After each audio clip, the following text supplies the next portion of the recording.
Hi guys! Sorry about that, I was putting in eye drops. Also, Happy New Year. It's January 1st, 2025. I don't know about you, but I'm feeling pretty confident about this year so far. Also, yes, I have an AT-AT. It is a moose on my shirt. Because I am that kind of nerd. You can thank my sister for that shirt. Alright. I'm actually going to swap out my headphones. So just give me a second here while I do that.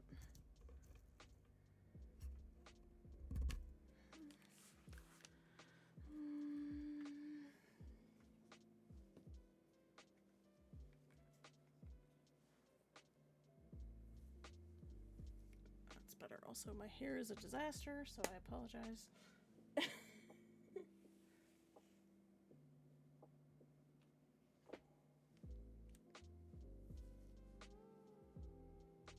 I was doing a bunch of chores today, and so my hair is a bit of a disaster.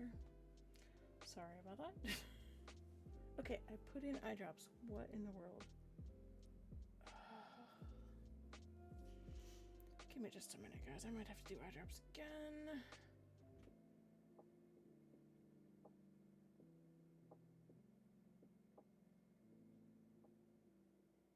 I know. I hope you're feeling better, Wraith. Give me just a second while I try eye drops again, because my eyeballs are being a punk.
So sorry about that. Apparently I'm failing at doing eye drops today. But I suppose we'll see how that goes. Hopefully that's not an indication of how stream is gonna go. I hope not. But I unfortunately do need the eye drops or my eyeballs will absolutely hate me. Thank you for that lurk, Ajo. Let's see. Right, that's good to see you. I'm glad you're feeling at least a little better. Hi, Sunshine. And Din. And Ajo. Welcome in, everybody. I see Ajo lurking over there. Alright, Wraith, when you get a moment, could you please give a shout out to Sunshine? When you get a second, please.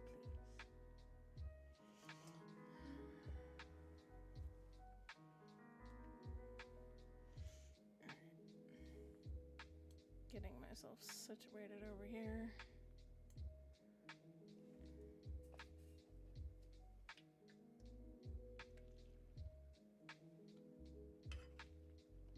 Okay.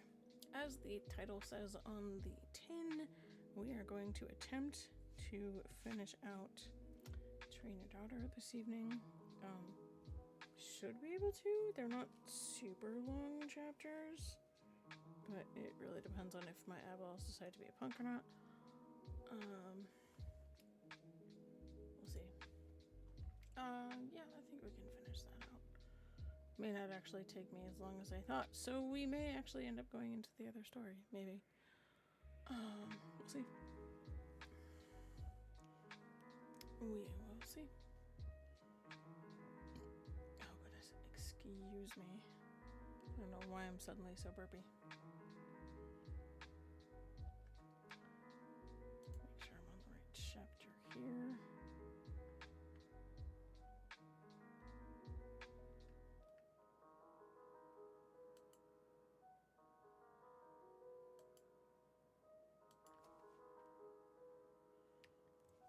I'm not sure who else is here, but anybody who's lurking that I don't know if you're here, welcome.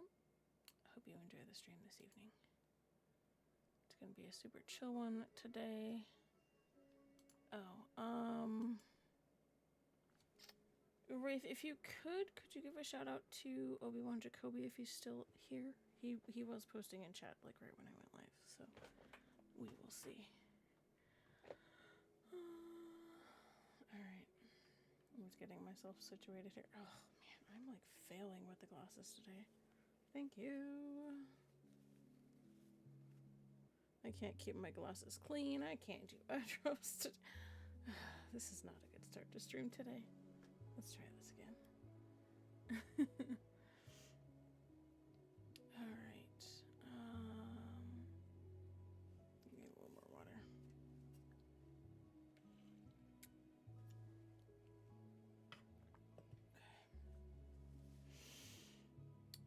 Okay. Everybody ready? So before I actually start, here's a question for you guys. So this may not take the full 2 hours. If it does not, would you like me to continue into the next short story? Or would you like me to wait until the next reading stream? The next story, for context, is also, I don't know if you guys can hear me. I'm gonna jack that up a little bit. The next short story is actually very short, so I was doing some editing for it on Sunday. So just let me know if you guys think that I should start that one or wait. Completely up to you. I'm okay either way. So really curious to see what you guys think.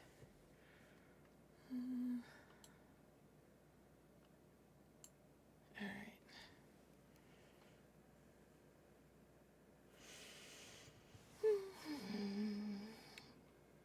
Wait for the music to pick back up before I start again. If it decides to behave. There it goes. Okay. Oops.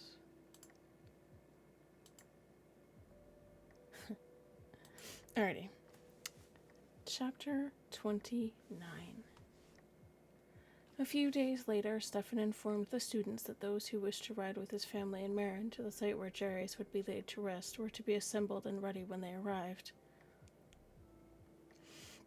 When they came through the main entrance to the Praxium, Stefan was pleased to see that every student was mounted on horseback and started to ride towards them in a double file, with Marin and Jared at the front. He looked to Jade, who gave him a smile, and then to Rheneas and Catherine as they rode up to join with the students. "I'm glad to see that all are here," he told Jared and Marin as they joined. "With me, everyone." He turned, and Jade rode up to his right with Rheneas and Catherine behind them. Marin and Jared lined up behind them, and then the other students followed suit. It was not unlike the procession they'd used when traveling to the challenge they'd accepted and won several months before, but it was for a more solemn purpose this time. Befitting the occasion, the students had donned the formal attire of the Praxium, black trousers or skirts with royal blue tunics in the wrap style typical of the Jedi. Marin again wore a black skirt and dark tunic with the Bevan clan sigil embroidered in the blue, which matched the tunics Jarius had often worn on the left breast.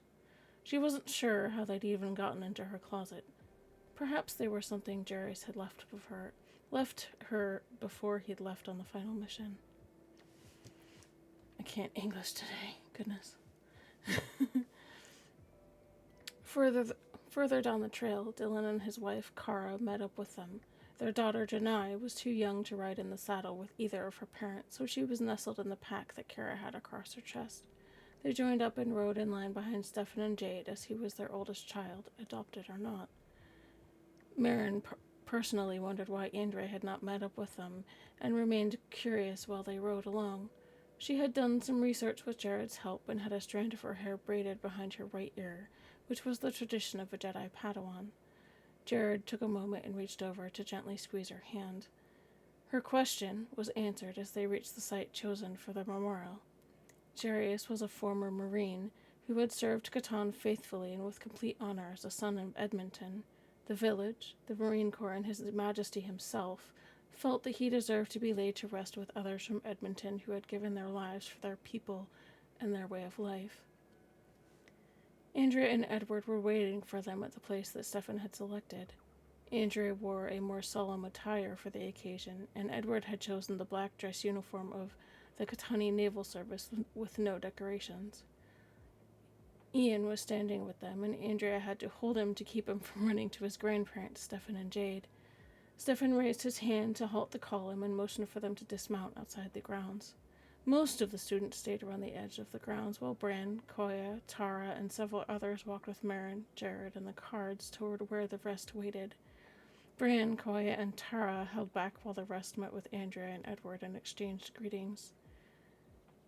Marin found herself looking towards her father's final resting place and felt sorrow rise in her chest once more, making it hard to breathe. Jared noticed and took her hand in his as he smiled. But what got her attention was not the stone marker placed there with his name in Catani script chiseled into it, but the stone marker next to it, which had his wife's name. Marin gasped and turned to look at Jared, who nodded and whispered, "Families of service members are laid to rest with them." Marin nodded and squeezed his hand, her fingers shaking slightly.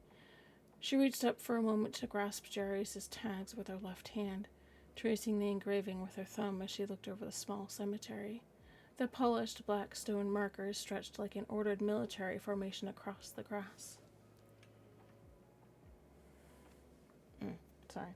Yes, eye drops were necessary. A few moments later, Stefan began to hear the sound of pipes in the distance. He looked to Edward, who nodded, and then back towards the road leading towards Edmonton. He saw the Catani colors appear from the edge of the clearing, Colonel Talon leading the procession. The color guard behind him wore the unit's flags and those of the Marine Corps and the Catani Royal flag. There were 2 behind them playing the pipes and 4 behind them playing drums in a slow rhythm. Following these were the rest of the unit in a double column, the 4 in the lead with blaster rifles at shoulder arms.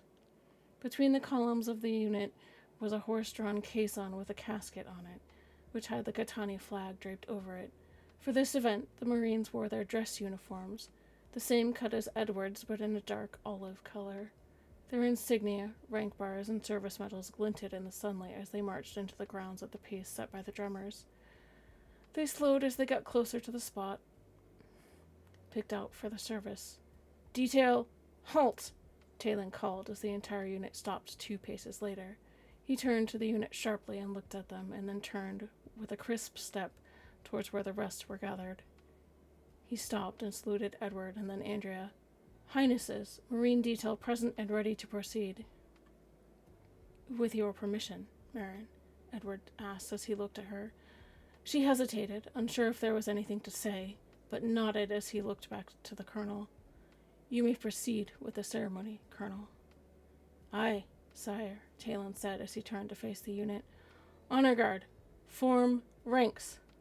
The 3 that carried the colors moved behind Edward and Andrea, while those who had played the processional stayed with them.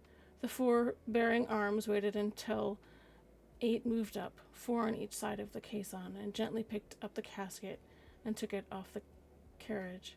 The entire unit marched forward, the men under arms moving off to the side as the 8 who carried the casket moved up and placed it in the lowering device. The rest of the detail moved to encircle the mourners and stood at parade rest. Okay. I'm actually really warm. Goodness. I thought it was cold earlier, but not now. Okay. This is why sweaters are a thing. Alright. Yeah, it was really cold earlier. Whew. Okay. Try and remember whose voice I'm doing. Most of us here served with Jarius for many years, Talon said as he stood at the head of the casket. He slept, trained, fought, and bled with us many times. Jarius was one of us, through and through. We all mourned with him when he lost his wife and unborn child, and none of us held ill will of him when he went to search for those responsible. He has been in all of our thoughts for a long time. When I heard that he had been able to move on and take another under his wing as a daughter, I was happy that the lady had smiled upon him again. When I heard of this event, it pained me to know that our comrade, our friend, was gone. But I take solace in the fact that he has rejoined his first family now, that his daughter is here and is still able to carry on for him, and that we will be able to see him again. Burial detail, the sergeant with the most decorations on his uniform called from where he stood. Attend our comrade. The 8 men marched back to the casket and brought the flag up sharply and began to fold it. They continued slowly, paying complete attention to details. They crisply folded, finished, and checked to ensure everything was right. When that was done, the senior Marine took the flag to Colonel Talon and saluted. Talon returned it, and then turned towards Marin as the sergeant who had called for the salute spoke once more. Honor guard! Left! Face! The 4 turned sharply on their heel towards the left. Ready! Oops. As one, they pulled the charging handle on their rifles to activate them. Aim! They raised the rifles to their shoulders, aiming, and the rest of the group assembled. Fire! The 4 Marines fired simultaneously, the sound of the shots making many of the young people jump. They were not used to the sound. The 4 brought the rifles down quickly as the sergeant repeated the command. Aim! Fire! Aim! Fire! The sergeant called again. The 4 armed guard repeated the firing twice more. Present! The sergeant called. Arms! All of the Marines saluted as one of the pipers started to play a call on his pipes. Talon, throughout all of this, walked towards Marin and went to one knee as he presented the folded flag since she was Jarius' daughter. On behalf of this unit, the Royal Marine Corps and the Katani people, who are grateful, you have our condolences. Marin glanced at him for a moment as he held the folded flag between them. The flag's black satin gleamed faintly in the sun as she reached out to touch it with her fingers. The Katani royal seal was centered in the portion of the folded flag facing her. The gold leafing surrounded the royal blue of the seal itself. Thank you, Colonel, she said, softly in Katani. She stared down at the flag, her fingers gently brushing his as she took the flag from him. She was shocked by the depth of his sorrow, and she gripped his hand for a moment as she fought tears again. After a moment, she released his hand and watched as he stood, returning to the rest of the detail. Cradling the flag in her left arm, she approached the casket, which rested in the lowering device. The sun picked out the embroidery on the left chest of her tunic, revealing the Bevan signal of the stylized lance surrounded by a planed circle with the clan name above it in Mandoa characters. She sank to one knee and laid her left hand against the smooth wood of the casket, bowing her head for a moment as she whispered the words of the remembrance. Ni Sakoi Gar Kirajish Ni Partaili Gar Darasum. She stayed there for a moment, her eyes closed before she lifted her head and brushed her hair back over her shoulders. She then rose and returned to Jared, tears sliding silently down her cheeks. Oops. I have to scroll up again. I wish I auto-scrolled. Jared took her into his arms and held her close as Stefan walked over quietly and thanked Edward and Talon for the effort they'd put into this. There was another sound he was starting to hear as he was thanking them, and it made him curious as he turned in the direction it was coming from. He found it interesting because it was the gentle roar of ion engines. Slowly, Marin looked up. Above them, she spotted the outline of not 1, but 4 Katani Nighthawks. She'd never seen them before, but she knew what they were. She looked to Master Card with a faint expression of confusion. Stefan stood still as he watched the 4 Nighthawks coming in over the cemetery, low enough for the group to see them coming. As soon as they passed over, the lead fighter pulled up in a steep climb as the other 3 stayed the course. The Jedi Master knew the missing man formation, and he looked over to Colonel Talon. He'd not expected that. Captain Danik of the Blackhawks, the Marine told him. He had to bail out over a skirmish zone we were dealing with years back when he was still a junior officer and Jarius' squad had located him and extracted him. When he heard about what happened from Admiral Payne, he wouldn't take no for an answer on his request to fly the formation. Marin straightened. Who was this Captain Danik that he would do such a thing for her father? She gripped Jared's left hand firmly as she slowly crossed the grass towards the 2 men. When she reached them, she bowed politely to the colonel, again brushing her hair over her shoulder. She'd worn it loose for the funeral. Talon had seen the look in her eyes as the Nighthawks flew overhead. Curious? Marin nodded. I am, Colonel, she replied. Talon knelt and looked up at the formation as they continued on. The flight lead that started the climb is the group commander for one of our battle group's fighters, bombers, and support craft. When he was younger, he had to eject from a combat action. Your father was close by and was able to find him. Marin's eyes widened. My father saved him?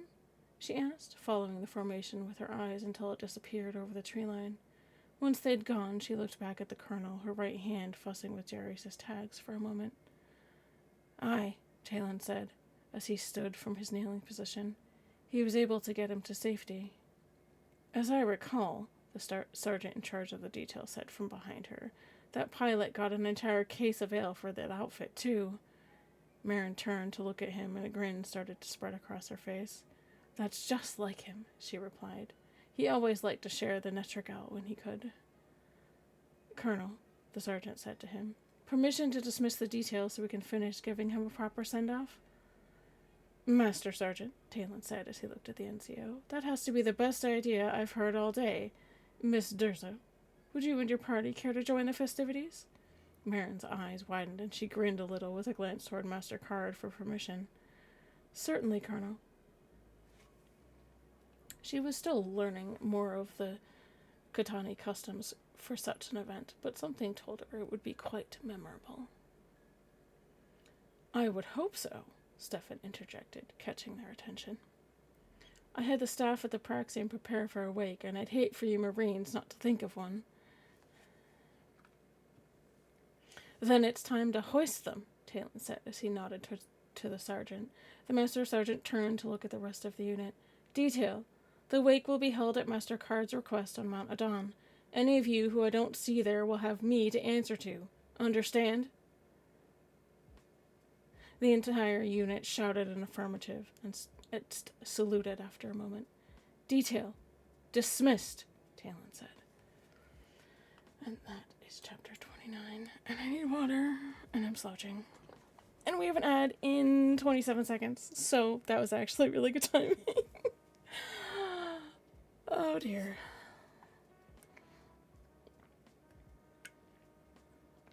Also, yes, I finally got Frosty tools to announce the ads properly. Yay!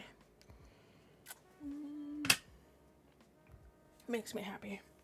I've been fighting with that since my last stream or two, so.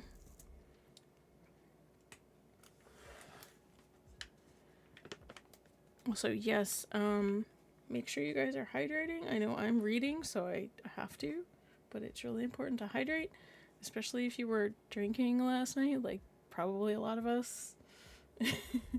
So, please take care of yourselves, hydrate, get a snack if you need a snack.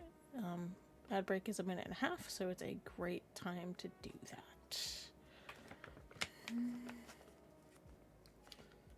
Should be popping up here any second. If it hasn't already. Unless I read through the ad and I wasn't paying attention.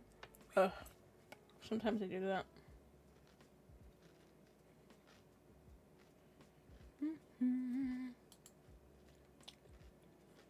There we go. Yay! It works.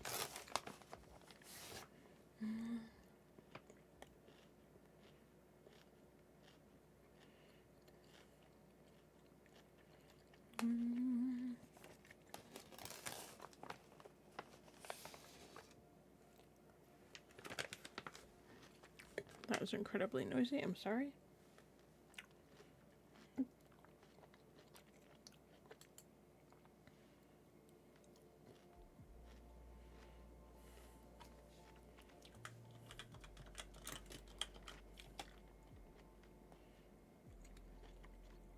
I'll be back in 45 seconds.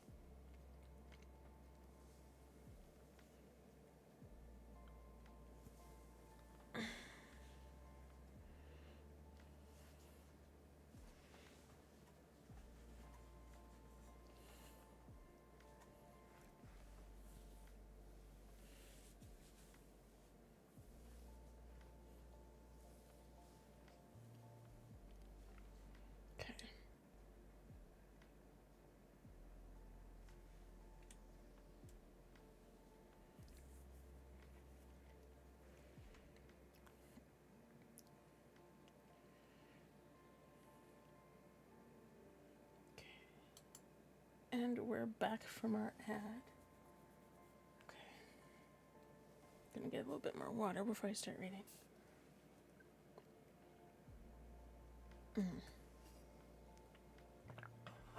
Oh, sorry. That was incredibly loud.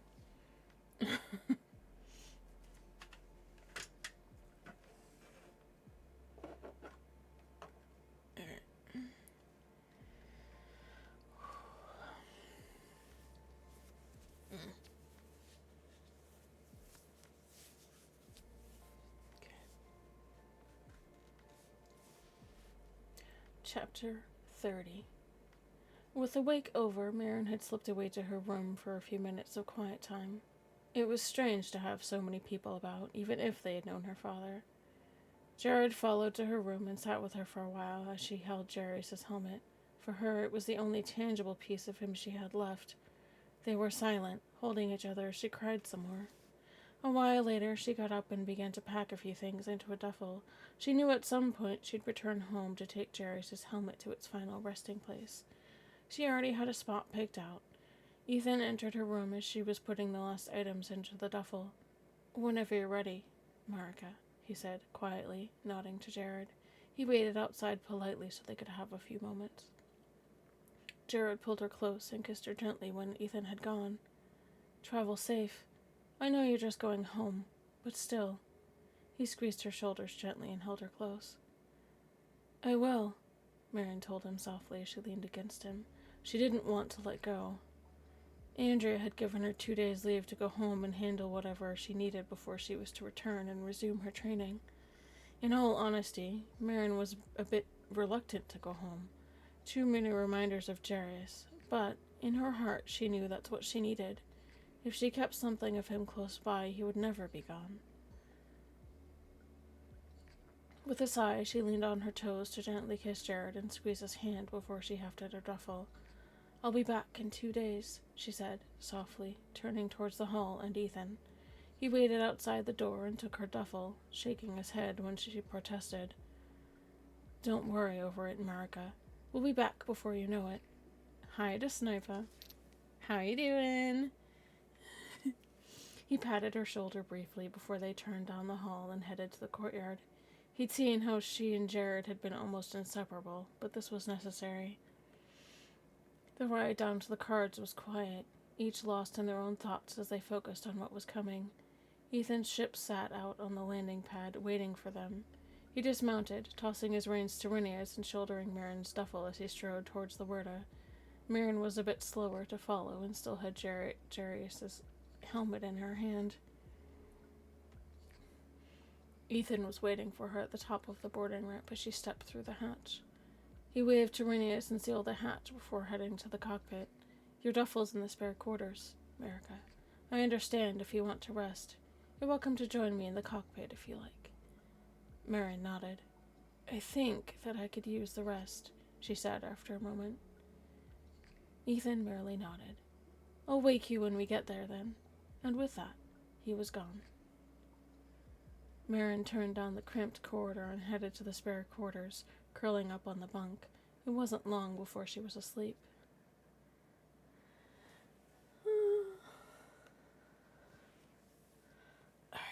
need to stretch. Yeah, these are shorter chapters. So, I promise, I have been hydrating. I just, for whatever reason, I feel like I don't. Thank you to Sniper.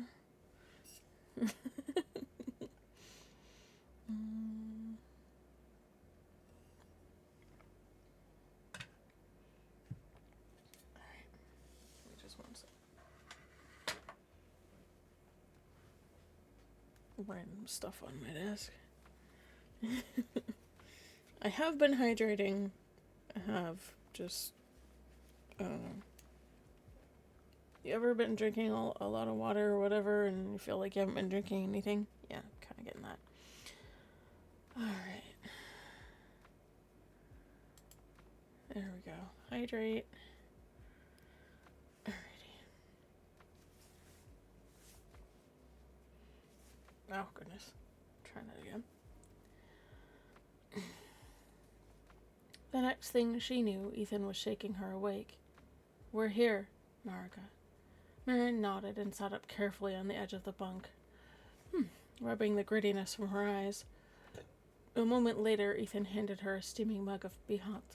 She sipped it slowly and could feel the sleep-induced fog fading from her brain. I'd like to do a couple of things while we're here, Marika. However, I'm sure there are a few you'd like to take care of as well. I'll let you attend to those first. He rose and took her empty mug back to the galley, leaving her alone for the moment. And now I'm cold again. Seriously? Like, I was hot and now I'm cold again. Like, body, what in the world? This is what happens when you have nerve issues. Your body can't decide if it's hot or cold. This is why I always have sweaters around. Yeah. I was dying earlier, and now I'm cold again. Also, if anybody just came in, I have an AT-AT. There's a moose on my shirt, because nerd. So, that's my shirt for the day.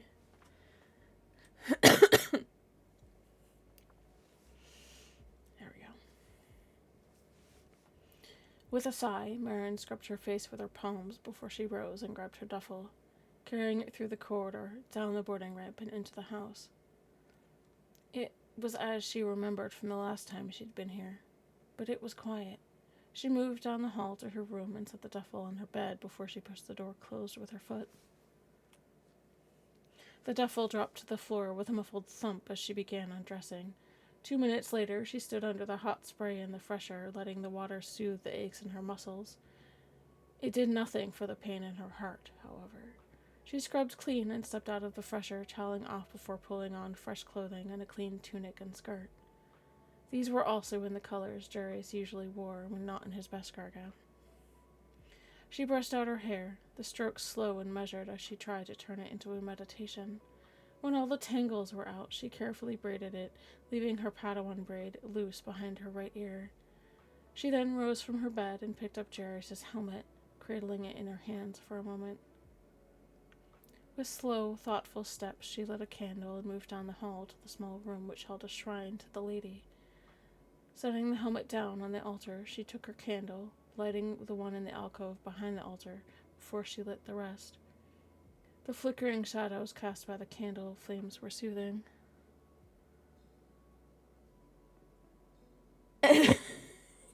Rave.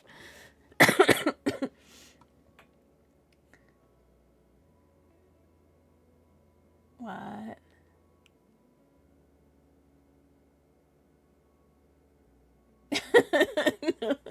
That's funny. Frosty Tools is being snarky today. Man, maybe it's making up for the fact that Twitch was being a punk and decided to ban it on accident twice in like a week. Yeah, that was the whole thing.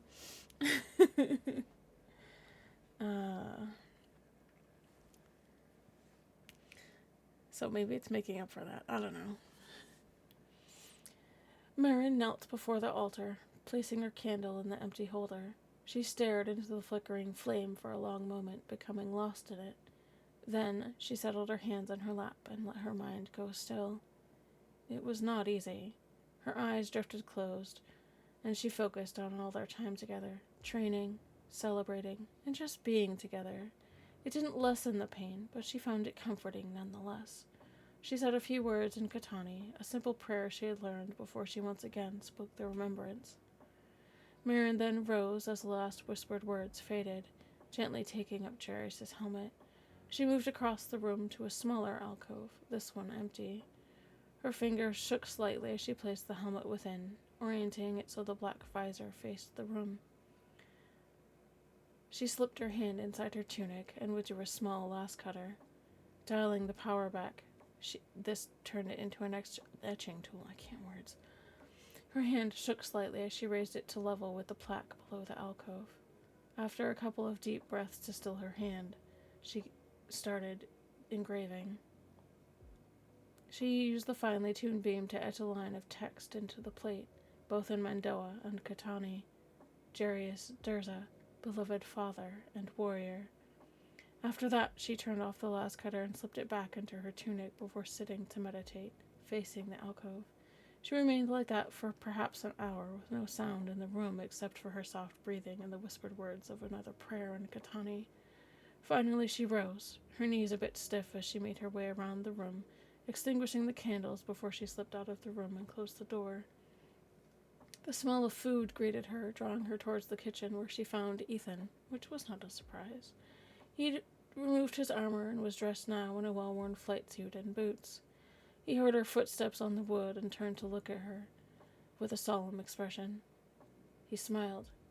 "I hope you're hungry. I've got grilled cakes and sausages and a pot of bihat."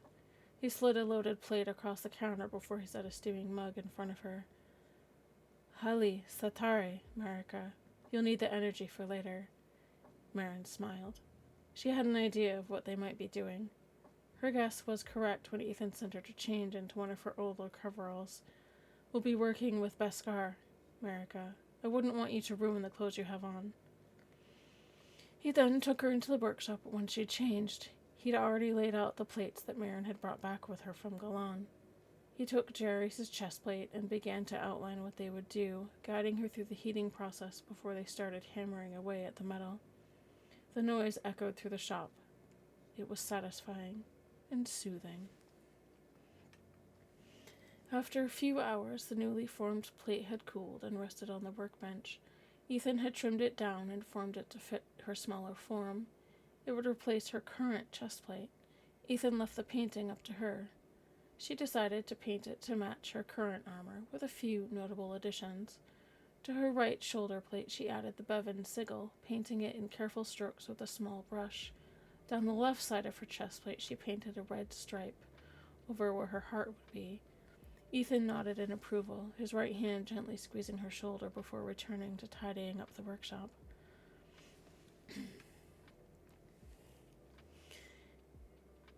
With her room clean and the laundry washed and put away, Marin finally moved back down the hall towards Jairus' room. She'd never been in here. Jairus had always been a very private man. Shab, she'd known he was ex-military, but he'd never told her much more than that until after what Bran had shared with her. Her fingers shook slightly as she turned the old-fashioned knob and opened the door. As she stepped over the threshold, she inhaled slightly. The air was stale, but it still carried a faint hint of the scent she'd come to associate with him, the slightly musky and crisp smell of the forest, and the pungent odor of starship fuel. She moved slowly into the room, noting its arrangement. The bed took up a portion of the north wall, facing the end into the room. The wall to the left of the bed featured a desk built into it, surrounded by floor-to-ceiling shelves. A small computer terminal sat on the desk. An old wooden cabinet stood on the wall to the right of the bed.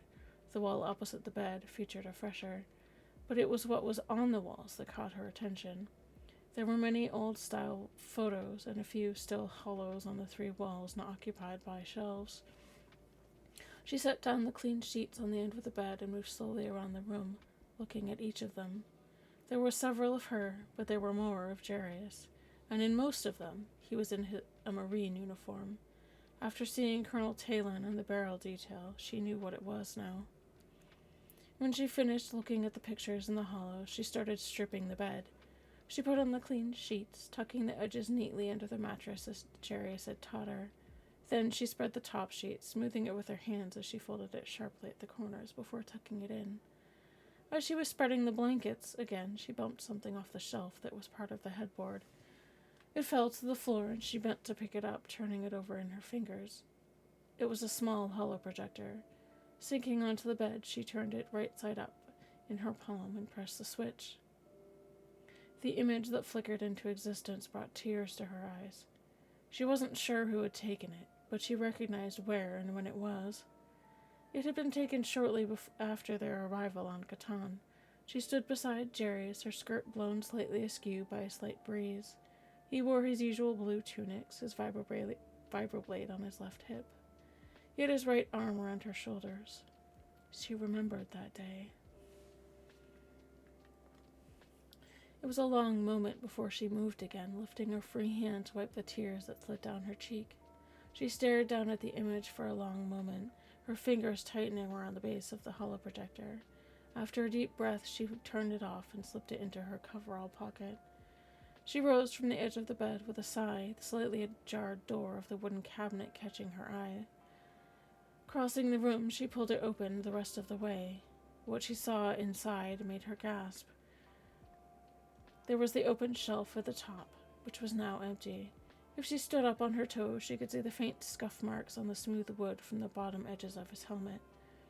In the lower portion of the cabinet, the left side held several spare coveralls like he usually wore under his Beskar gown, along with a couple pairs of well-worn boots. On the right side, she looked over and gasped. The right-hand side held 2 or 3 hangers whose contents had been carefully sealed in airtight plastic. In the bottom right of the closet, she spied 1 pair of heavy combat boots and a pair of well-shined dress shoes, also sealed. Carefully, she pulled the first of the sealed garments closer, peering at it through the clear plastic. It was Jarius's marine dress uniform. The ribbons and medals glinted faintly in the overhead light, muted slightly by the sealed plastic. She was surprised by the sheer amount of awards against the dark green fabric. She stared at it for a long time, tears coming to her eyes again. He'd never told her, and now she'd never get to ask.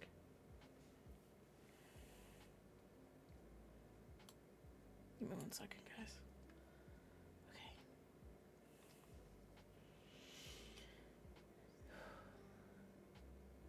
Ethan brought the old D5 Mantis out of orbit and punched in the course he needed. He didn't say much as he watched the timer count down. When it reached 0, he pulled on the hyperdrive lever and watched the starline start to form as the ship hurtled into hyperspace. "We've got a few hours before we're back at Catan," he said, as he checked everything and then turned to where Marin was sitting off to his right. Marin stared out at the star streaks for a moment before her gaze slid to Ethan. She was still trying to come to grips with all that had happened. Her fingers brushed Jarius' tags for a moment. There was something in Ethan's voice. He'd been distant since breakfast, and she couldn't put her finger on why.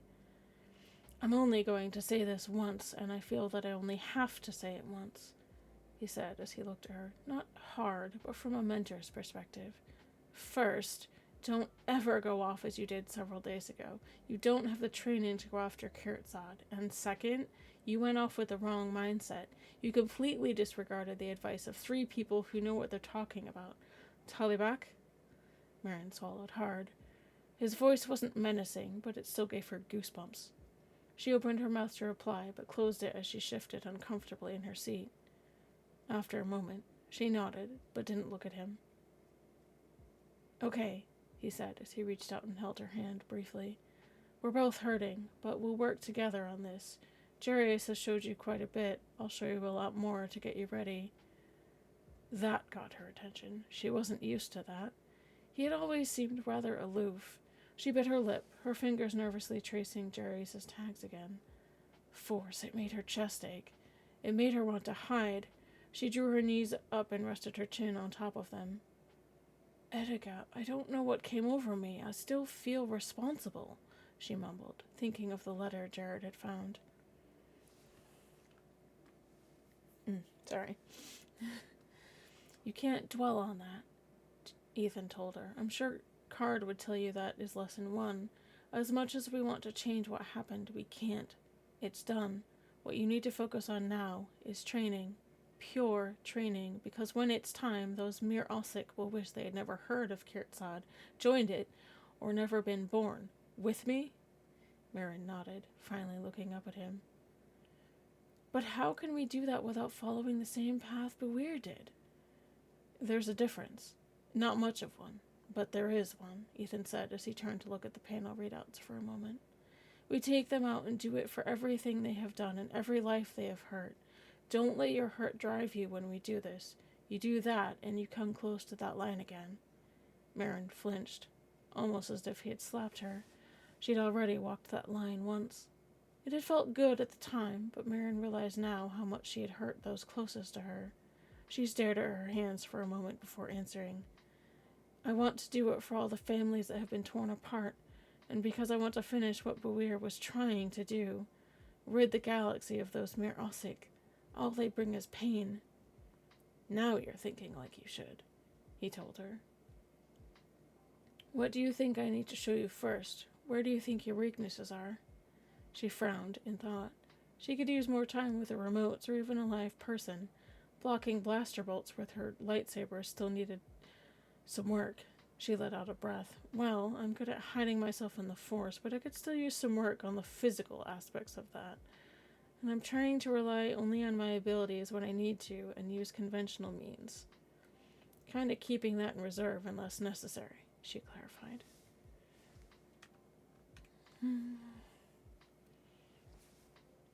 It won't take much work on that, Ethan said, recalling the trial he'd put her through. You were doing rather well in that regard. How's your aim? Marin shrugged. Could be better. It's not bad. I did manage to nail a few Kirtsad back on Galan. We'll work on that first thing when I return. I've got to make a run to Mandayam and discuss what happened with a few people. She raised an eyebrow. Why can't I go with you? First things first, Ethan told her. You have a training schedule. That is what's important. Marin sighed and sank back into her seat. Ethan was right, of course, and she had agreed to it. She frowned as she played with her Padawan braid. I'm finding it difficult to mesh the two paths at times, she admitted. It can be done, Marin. If you ever have trouble with it or think you do, you know who you can call. She smiled slightly. They're always so busy, though. She'd make time. I'm sure if her sister, your master, called, she'd see about helping. That brought a smile to Marin's face. I'd like that. I can tell they're very close. That they are, Ethan said as he reached back to his controls. Your master is a good teacher, and Callista is quite a fighter herself. Marin flushed excitedly. How did you meet Callista anyway? She asked after a moment, still playing with her Padawan braid. I was skeptical of her abilities as a hand-to-hand fighter after I heard from Zan that she was Jatize, and she offered a challenge, Ethan said as he didn't look in her direction. Needless to say, I adopted my evaluation of the woman. Marin grinned slightly. Not all Jatize are philosophers, Etika. I never said that. He replied evenly. Believe me, I know that.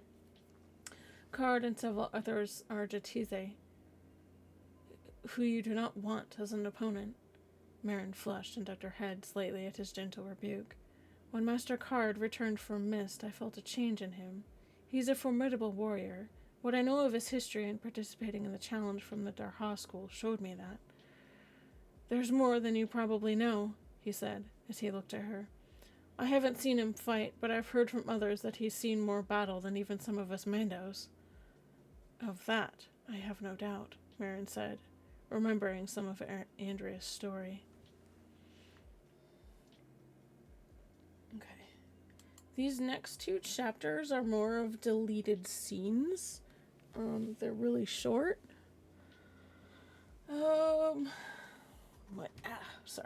Might be done by, I don't know, 8:15, 8:30. We have an ad starting in a little under 4 minutes, so just keep that in mind. So the chapter 31 is the first of the deleted scenes. Don't know if I can get through it in the allotted 3 minutes and 30 seconds, but I'm gonna see how far I can get.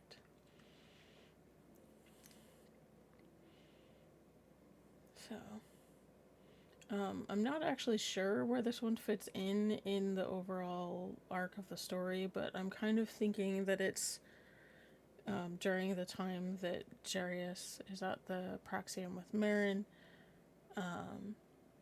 So, here we go. Any idea how this got started? Stefan asked as he ducked a swing and threw an uppercut towards the one who had thrown it. I don't know, Jarius said, putting another in a headlock and ramming his fist into his face several times. I saw it start at the bar, and the next thing I know, the whole place erupts into one large brawl. I think we got separated from the others. You boys still talking during all of this? Ethan asked as he threw one over a table and started punching the next one. Come on, you act as if this is serious. And you don't? Stefan asked as he flipped one over his shoulder and drove a fist into his solar plexus to take him out of the fight. This is fun, Ethan answered as he punched another out of the way. You know how long it's been since I've had a good brawl? Jarius chuckled. Oh, I have some idea. Now, where the fair-fact did Marin get to? He ducked another punch and then grabbed the offending arm, twisting it and driving its owner to the floor with a cry of pain. Marin was on the other side of the bar with only her knife as a weapon as she faced off against someone about Ethan's size. The man lunged at her, and Marin cursed, twisting out of the way, only to drive an elbow into his solar plexus. Her victory was short-lived, however, when she felt a pair of strong arms pin her so she couldn't move. She squirmed, cursing in Mandoa, words Jarius didn't know she knew, and would probably earn her a week of chores if he'd heard. The man who had her pinned started to grin until a kick landed hard across his jaw. His teeth flew out as the man's head spun around, and he fell back. That's not how you treat a lady, Jared said as he ducked another swing, but dropped and swept his attacker's legs from beneath him. You all right? He asked Marin as he helped her up. Look, yeah, glory to you, she gasped for a moment, but then grinned. I think Mastercard, Buer, and Etika are on the other side of the bar. Her words were cut short as she felt someone coming up behind her. On pure reflex, she spun, shoving the man's arms wide, and pulled on his shirt, bringing his nose to meet her knee. Shaza, I hate being short. There are advantages to that, Jared said as he hit his next attacker in the kidneys, followed by a hard strike to a pressure point in the armpit and another blow to the side of the neck. He went down like a stone. I suppose, she answered contemplatively after a moment, barely avoiding another grab. She seized the offending wrist and pulled her attacker forward, glad of her Beskar-soled boots as she drove her foot into his knee. She heard a sickening crack and her attacker went down screaming curses and Huttese. And I'm going to stop there because we have an ad starting in about 10 seconds. Find my stopping point. Okay. Don't want to read an ad. That'd be a bad idea. Alright. We have a minute and a half of ad.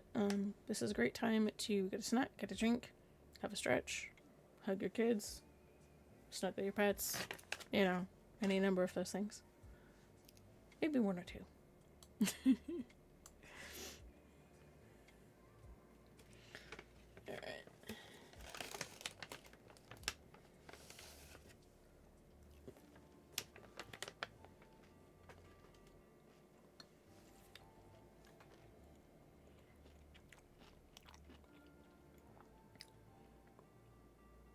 Hey, coffee crystals. Ooh, chicken noodle soup. Best thing when you're sick. We have an ad ending in a minute and a half. But yes, chicken soup is awesome.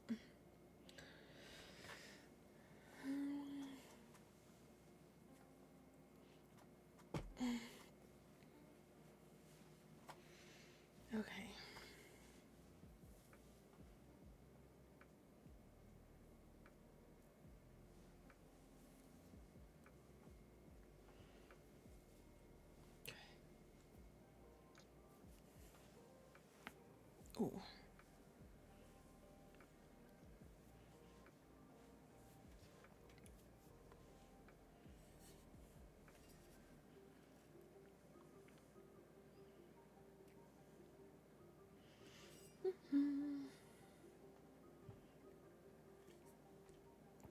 I'll be back in about 30 seconds. Alrighty.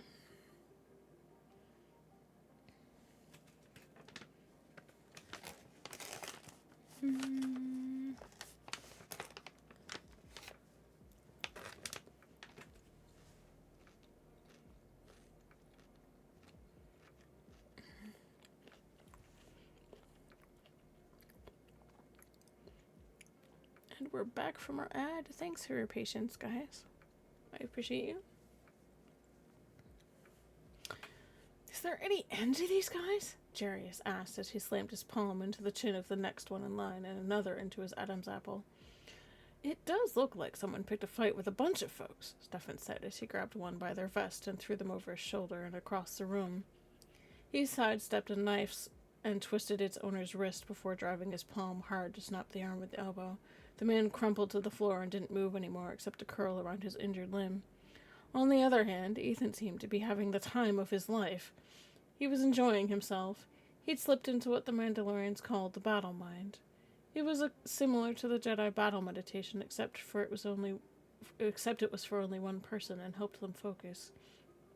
He quickly ducked under a kick aimed at his head, seizing the offending human by the ankle before body slamming him to the floor. He spotted the two young people and was trying to reach them, seeing as Jarius and Card were occupied. Stefan saw Ethan heading toward Marin and Jared and knew they would be all right, but something else was troubling him. You notice anything? He asked Jarius as he took another that came at him. Yeah, I have, Jarius answered as he ducked a swing and answered with a headbutt that broke the man's nose. No authorities yet. Good or bad, I don't know. Jarius frowned beneath his helmet. Usually the authorities would be all over something like this. They'd gotten lucky so far. No one had pulled a weapon. Yet. I hope the kids can hold their own. I know Marin's not had much experience against so many. She's getting it right now. And doing well, Stefan said as he nodded in their direction. Meanwhile, Jared had taken another down with a roundhouse kick and lunged forward to take yet another in the midsection as the man had tried to sneak in behind Marin. Marin whirled, backpedaling away from Jared to give him space. Her senses were going crazy and she had difficulty deciding where to turn first as bar patrons came at them from all sides. She ducked another grab and dropped, sliding between the legs of the alien before she grabbed his ankles and yanked hard. Jarius nodded in satisfaction, returning to the matter at hand as he spotted Ethan only a few dozen meters to the left of the two young people. And that's the end of that deleted scene. Oh, excuse me, sorry. We have one more. Okay.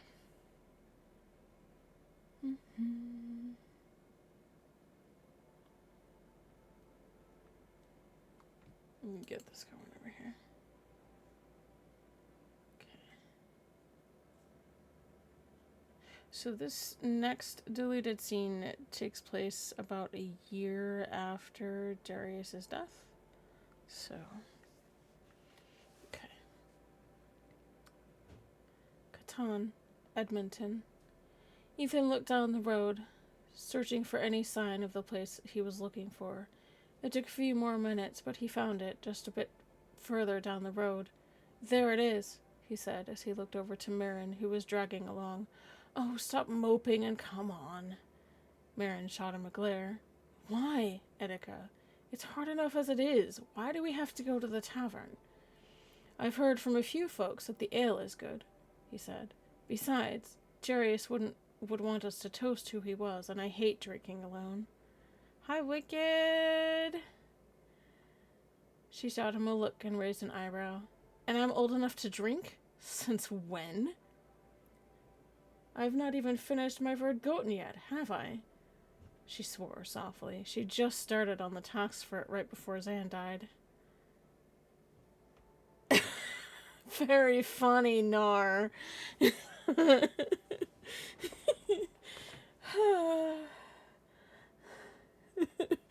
Does that mean no Star Wars cursing either?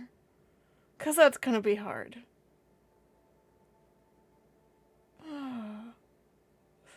Fine. Fine. Okay. Can I get a shout out for Wicked and Nar, please? Oh, wow. She shot him a look and raised an eyebrow. And I'm old enough to drink? Since when? I've not even finished my vergoten yet, have I? She swore softly. She just started on the task for it right before Zan died, and now it had dragged on for well over a year. She was beginning to wonder if it would ever be over. I'm waiting to hear back from that, Ethan said. Besides, I'm sure there's some stuff that even you can handle. Now get in gear and come on. Oh, I can do it. Give me one sec.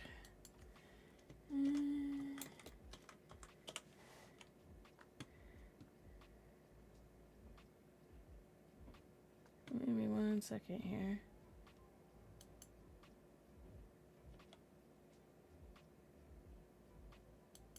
And Nar is black, so you probably can't see him. Okay, there we go.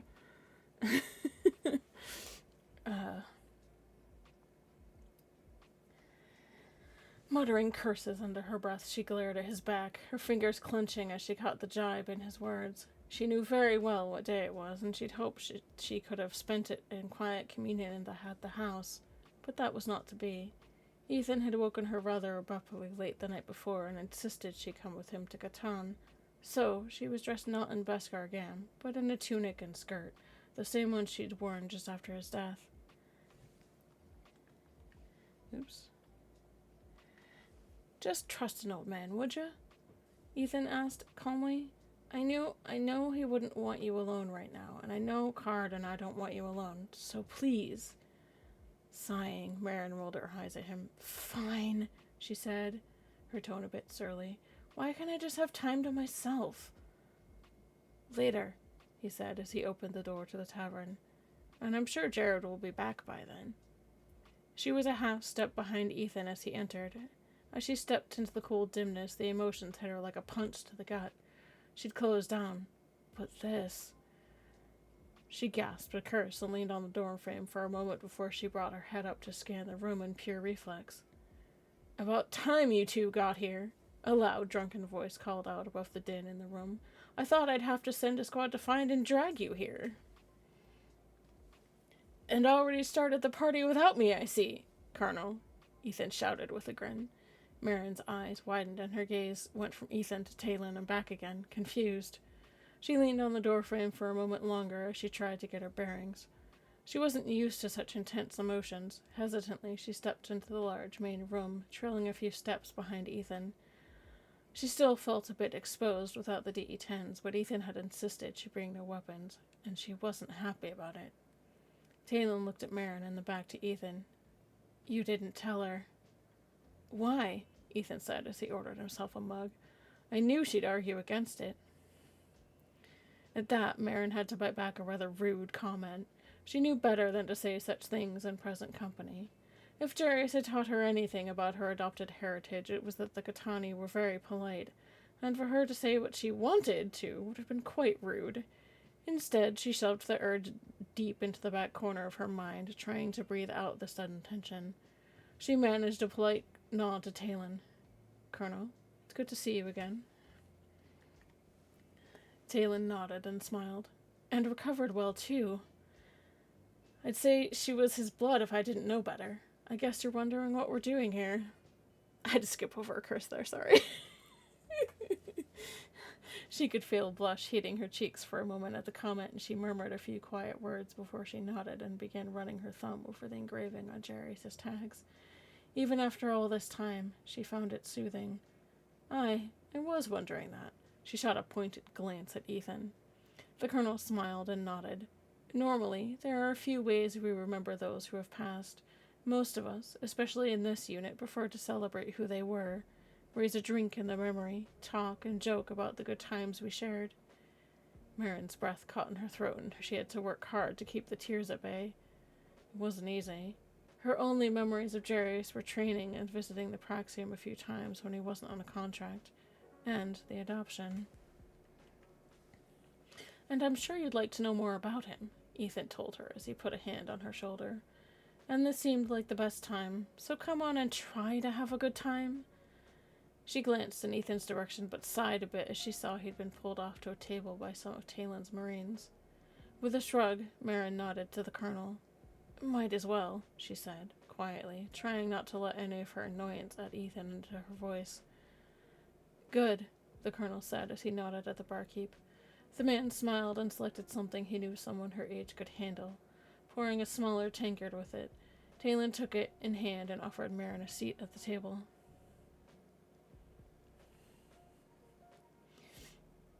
She felt her eyebrows creep upwards as she looked at the tankard and took the offered chair, arranging her skirts.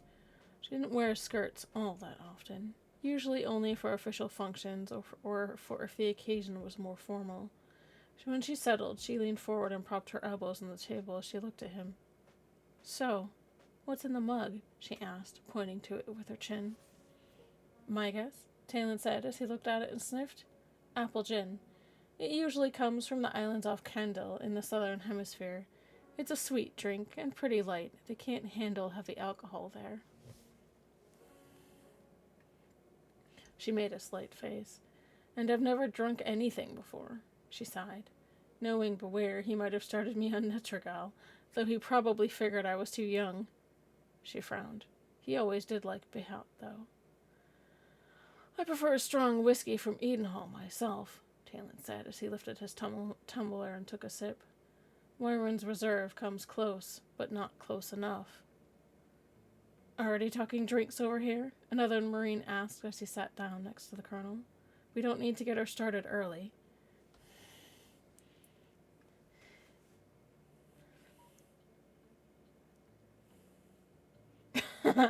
"Okay, we'll be here."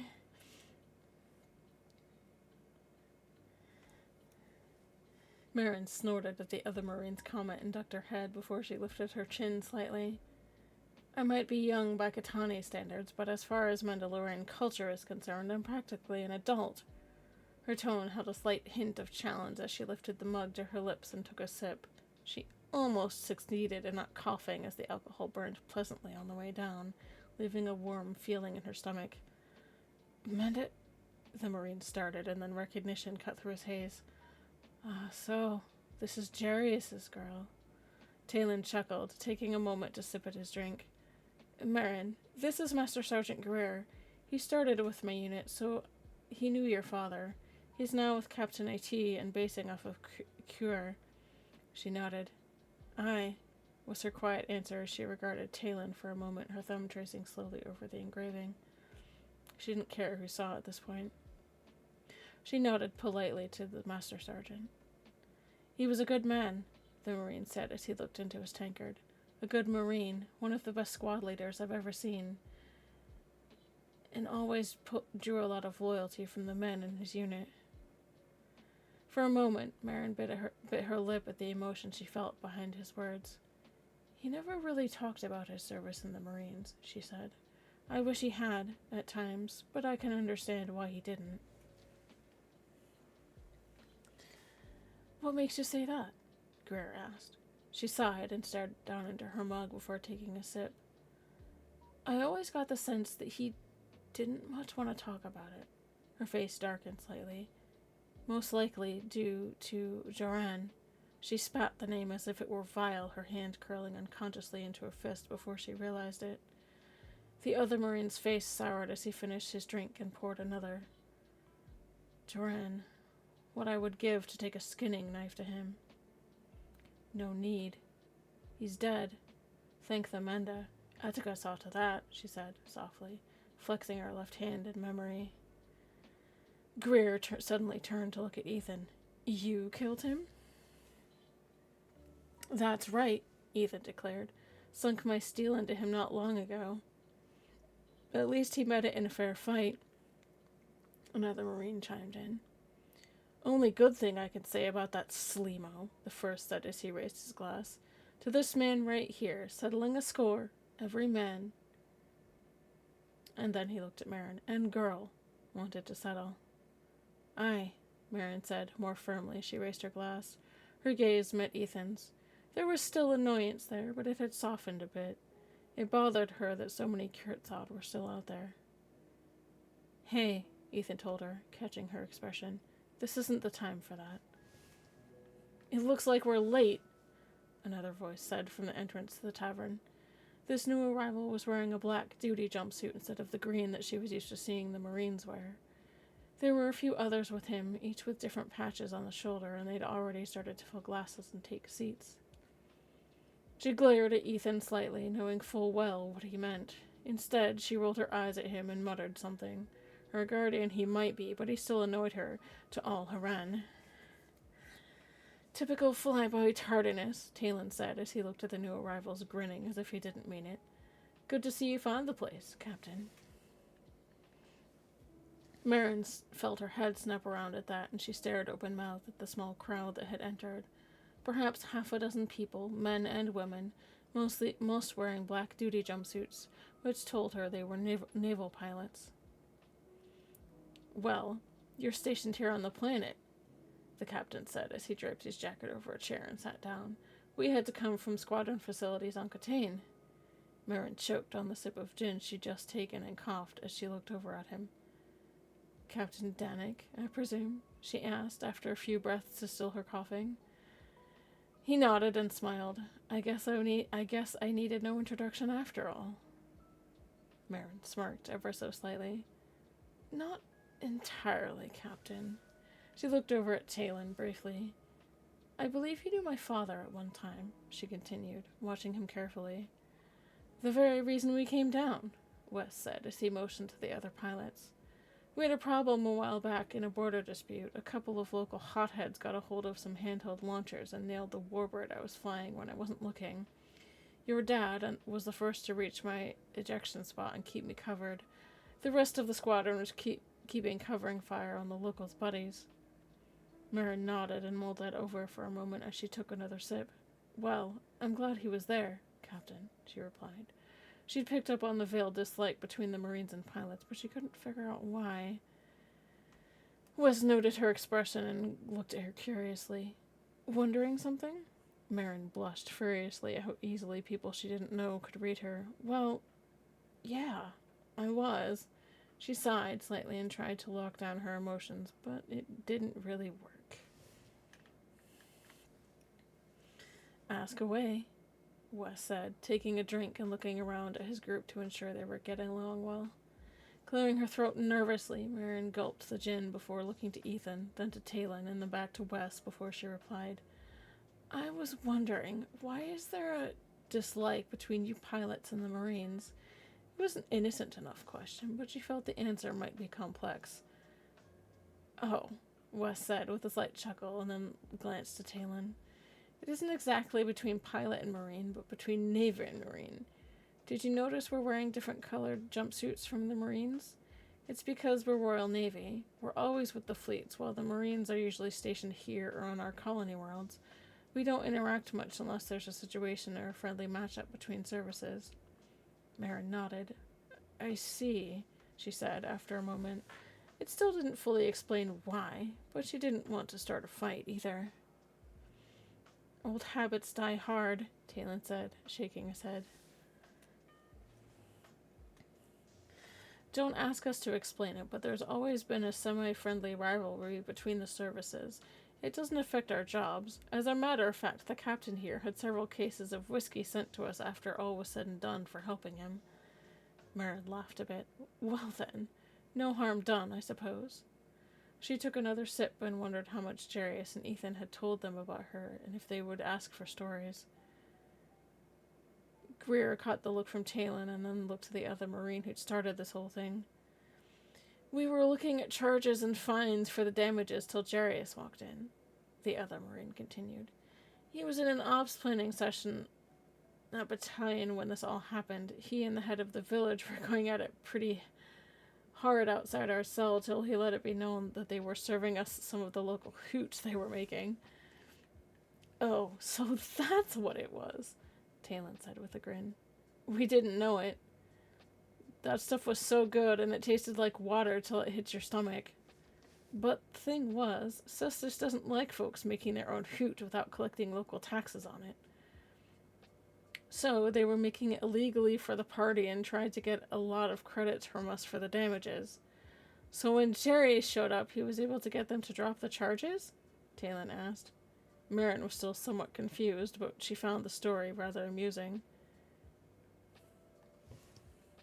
They dropped them, Greer said. Forgot the fees in exchange for us not reporting them to the magistrate when the battalion was set up. And, the sergeant said with a snicker, for a case of the same stuff that Jerry's wanted so he could sample what he missed out on. The whole room busted out laughing at the last bit. She cringed slightly and chanced to look in Talon's direction as she gulped down the rest of her gin. Talon took a moment to laugh just as hard as the rest of the group. So that's where he got that bottle he gave me after returning home from maneuvers. Marin stared at the table, trying to contain her laughter. She failed utterly, and after a few breaths she managed, "He was always good at finding alcohol from the strangest places." "Well, it's a good thing you brought that up," Ethan said as he started grinning, getting some of the attention from the Marines. Marin lifted an eyebrow at him, but then shook her head. He seemed right at home, and she wondered if he'd been a Marine before going Mando. He pulled a bottle from inside his jacket and held it up in front of the Marines.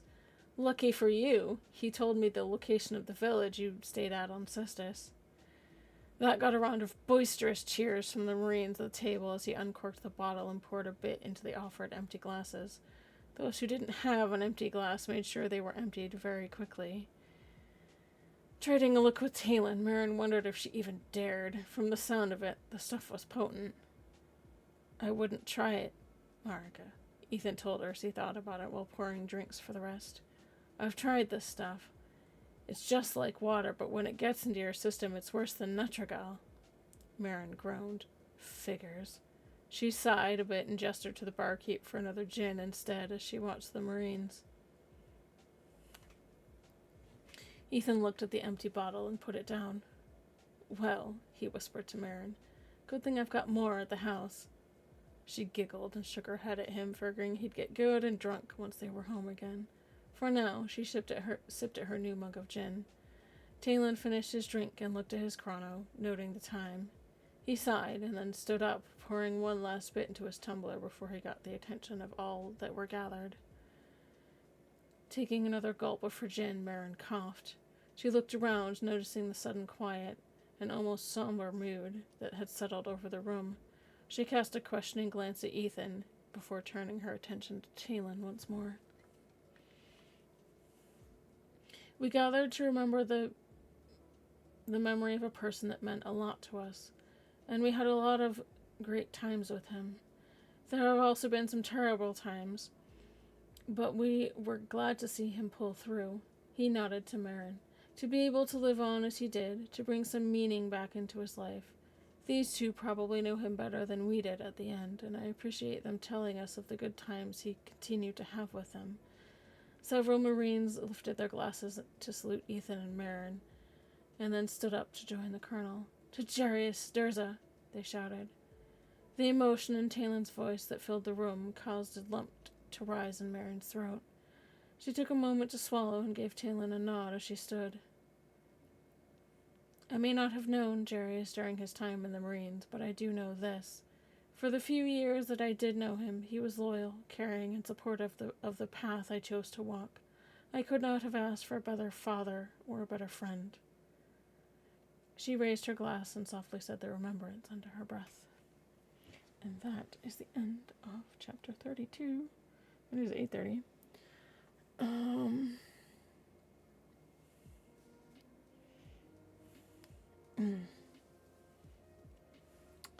Alright. So we have an ad starting in 3 minutes and 45 seconds. It is 8:30. So I could start on the next story. I could wait. Really depends on what you guys are feeling. I usually go till 9, so. What do you guys think?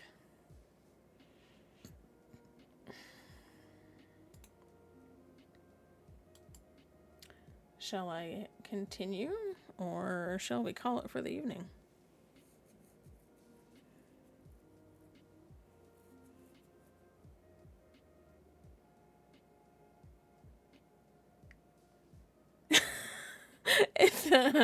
I wish I had those. Man. Oh, man. I wish I had those.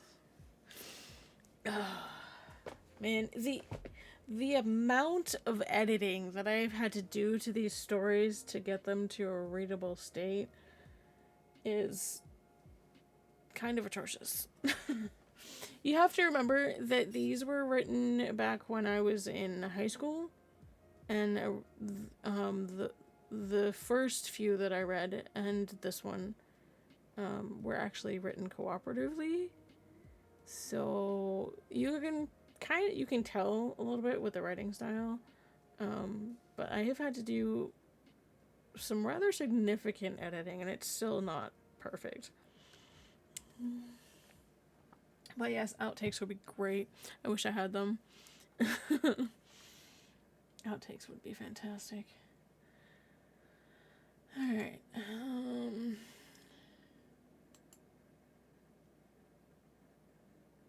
Okay. Well, just gonna double check something real quick.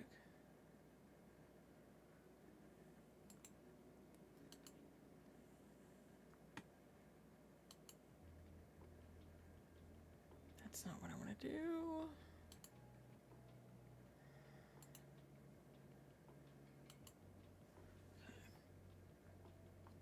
I'm just checking story order real quick. Make sure I'm reading it in the right order.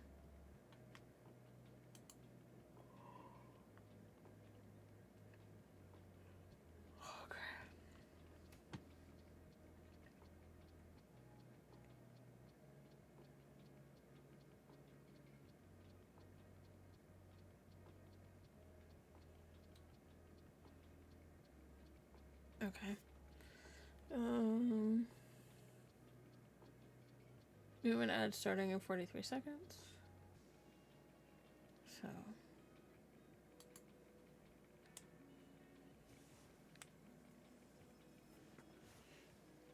Oh dear. I think what I'll do is start reading the next story, mainly because it is short. It's very, very short compared to the one we just read, because it never got finished. So.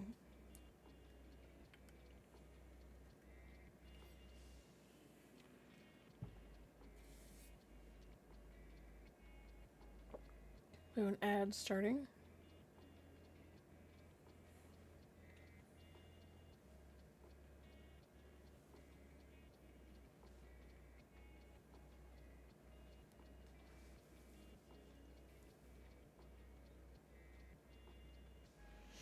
Okay.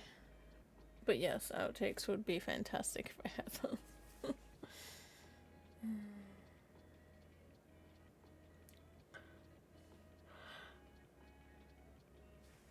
Okay. Sorry.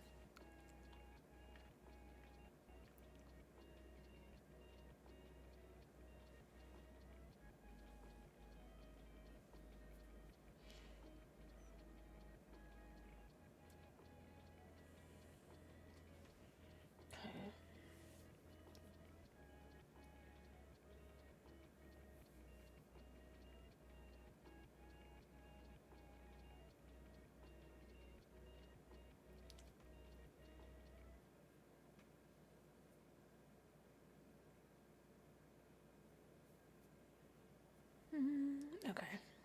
It's gonna end in about a minute. Thank you, Wraith. I was just thinking that.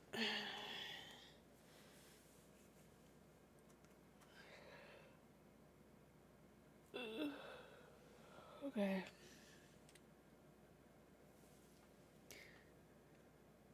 Okay.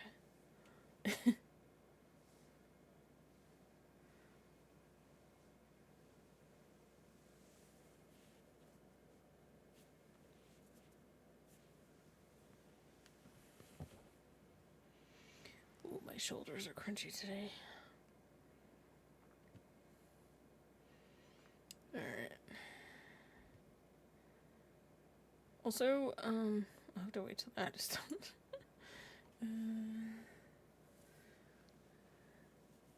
Thank you for that stretch, Wraith. I appreciate you.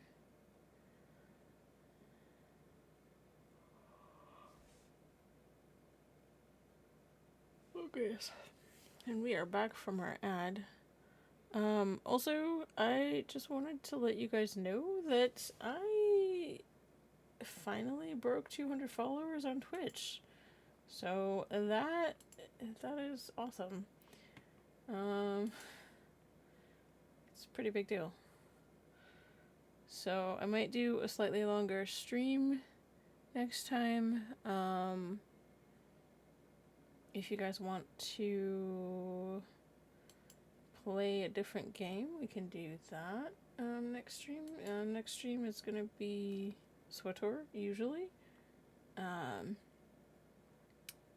But I can play SWTOR with you guys. I can play a different game. I have several. Hi, Wicked.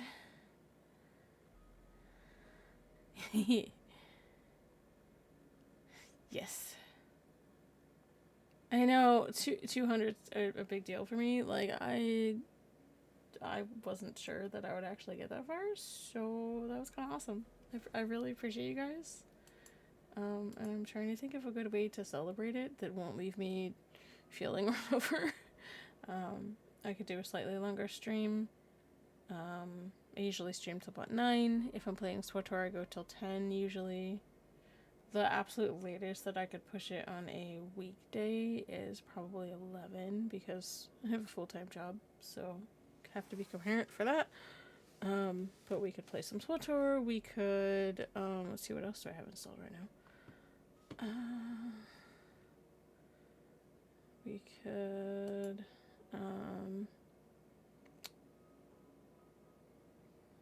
I've got Halo. I've got SWTOR. And then I think I have like I think I have a couple other games installed that I can't remember right now that are co-op. So I know 200 is a big deal for me. Here I am over in my corner just reading and 200 followers.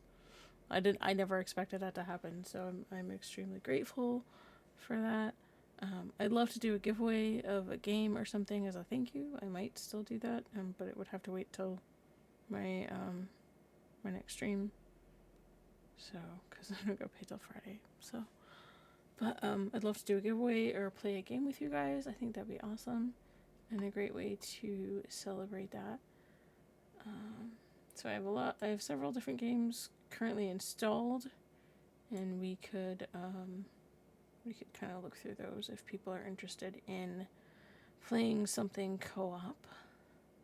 And that would be really fun to do, actually. So we can, let's see. Yeah, so I have, let's see. I have Baldur's Gate 3, I have Halo Master Chief Collection, I have SWTOR, I think I have Ghost Recon Breakpoint, and a few other ones kicking around. Different launchers. Ghost Recon Breakpoint isn't through Steam. I think it's through Ubisoft or something. So, several options there. I know I said I was going to start reading the next story, but brain is kind of bleh, so maybe I will stop reading for the night. But I would love to hear your feedback on what game you would like to perhaps play as a community. I will put up a poll in the Discord this evening. And we can talk about that. Oh, BG3 is so good. The story is fantastic. I actually restarted. I was like, I think I just started Act. Maybe I had just started Act 2? I can't recall. I'd been playing with a friend and I had just, I think we had just barely started Act 2. And then I didn't play for a while. And then I played again recently after they did in-game mod support, so I basically had to, I don't know why, but I had to reinstall the entire game. So, before we did that. But the in-game mod support is fantastic. And there's actually a mod where you can have, I think, more than 4 people in the party. So you can have players and companions, which is actually kind of nice. So I will have to look at that. Yeah, it's a really, really fun game, and it's got a really awesome story. I've never actually done a co-op stream before. I would probably need a bunch of help to get that set up. But that would be really fun if we could do that. That'd be awesome. I've never actually done a co-op stream before, so it'll be really interesting to try. Of course, with the way my internet is, I'm not sure if that would actually, like, if a regular co-op stream would work. Like a shared stream or whatever. But I could probably do, like, people in Discord for a group or something like that. Yeah, my main concern with something like that is that my internet is... That's why I don't have a lot of, like, super fancy, flashy things on my stream. But definitely interested in trying it. Yeah. Yeah, I was there when you guys were learning how to do it. That was actually kind of cool. So I'd really be interested in trying that sometime. I think doing co-op streams would be really fun. So. Yeah, it is 8:45. I know I usually go till 10. But, I don't know. It's been a day. I know it's been a day off, but it's been a day. Maybe it's just me and the fact that I don't drink very often. I did actually have a little bit last night. I did.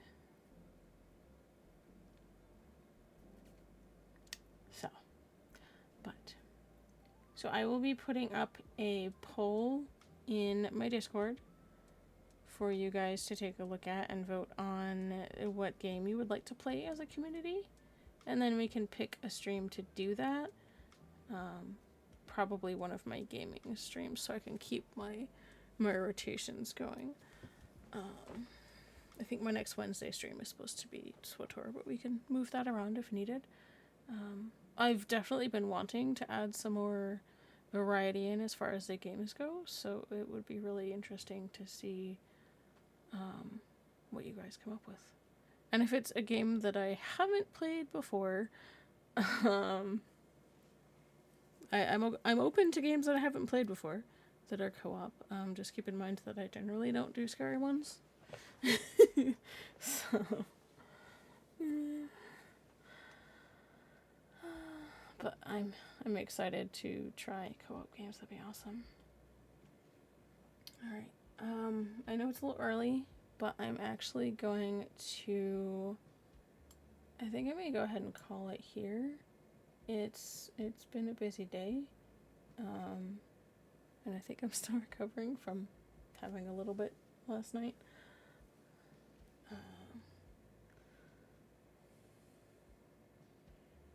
Oh, Wicked, did you see my shirt? Did you see my shirt? Ha. It's a AT-AT moose. From Star Wars.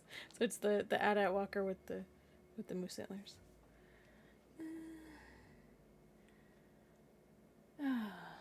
I'm such a nerd. Alright. Let's see.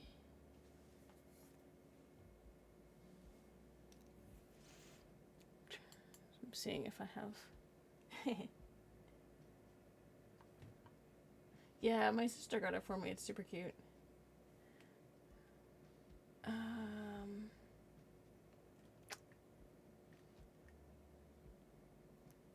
Let's see.